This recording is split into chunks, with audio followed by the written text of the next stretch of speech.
Hey there, welcome to or welcome back to my channel. Today we are checking out half of what I'm working on at Hangman's Alley. If you've played and been here before, you should pretty much know what this settlement looks like.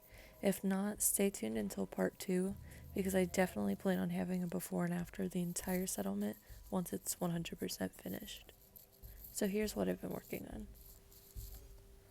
Welcome to the Hangman's Alley Slums. For part 1 of this settlement tour, I'm just focusing on the bookstore to the top left over there, the foodstuff store across the bridge to the right, and the railroad hideout that started this all.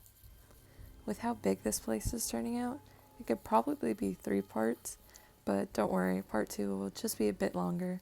I'm just still getting used to this style of video, and it's just a bit difficult process the way I'm having to do it right now. I'm having a lot of fun with how the settlement is turning out. It isn't really what I originally pictured at all, but I started with my main idea, built out from it, and I'm taking it pretty much one area at a time decorating. I just wanted to show the pretty much completely done areas that I have so far this build, like this bookstore and the foodstuff store I have over here. I'm really happy with how this little store came out. I can't wait to jump into workshop mode and show you how I kind of did all this, but first I gotta show you where it all started. I knew I wanted a bookstore here because I wanted to use a bookcase door to hide this, but here is my mini railroad HQ. I like to call it Tinker Tom's Getaway, whatever you want to call it, railroad hideout in Hangman's Alley. I really had a great time putting this in here, and it's a lot more of what I expected to get out of a railroad build. I wasn't sure how much I could do with the idea, but I'm really happy with how it came out, and I can't wait to show you a little bit of how I did it. It all started with the hideout, and the way I did it was using a Scrap Anywhere mod. I was able to scrap the walls to these apartment buildings.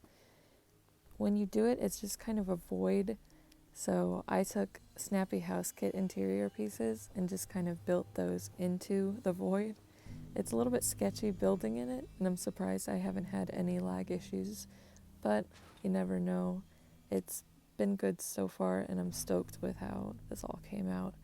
I really, like I said, I just had a blast decorating. I went nutso in here. If need be, I can upload another video somewhere that gives you a better idea of how I did this, but here's some progress pictures that'll at least give you an idea of where I started from with this and then how I built out from it.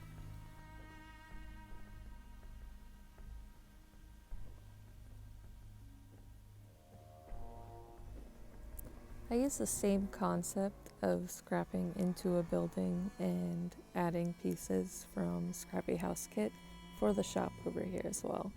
So I just scrapped in the building, and all these walls are shell kit pieces from Snappy House Kit.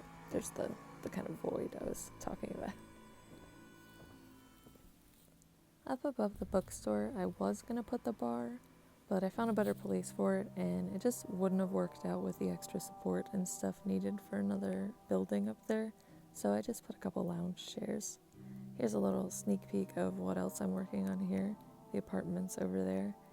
I'm slowly getting to them, it's a lot. Now I'm sure you're wondering what all these orbs around my settlement are. They're SOE lighting effects. They cast shadow and are really good at brightening up areas. I think they make places look a lot more atmospheric, so I'm trying to use them a lot in this build, kind of testing them out. I'm really happy with how it turned out, really.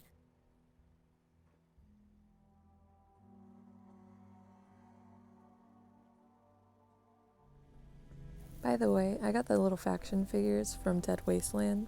For some reason, I just really enjoyed the idea of them playing war games with them, or Tinker Tom playing with them while he's tripping on chems. Anyways, thank you so much for watching or checking out the video or any of the videos so far. If you enjoyed, have any questions, or want to know where something's from, just let me know in the comments down below. I will try my best to answer. I hope you enjoy the silent tour, and I'll see you in part 2.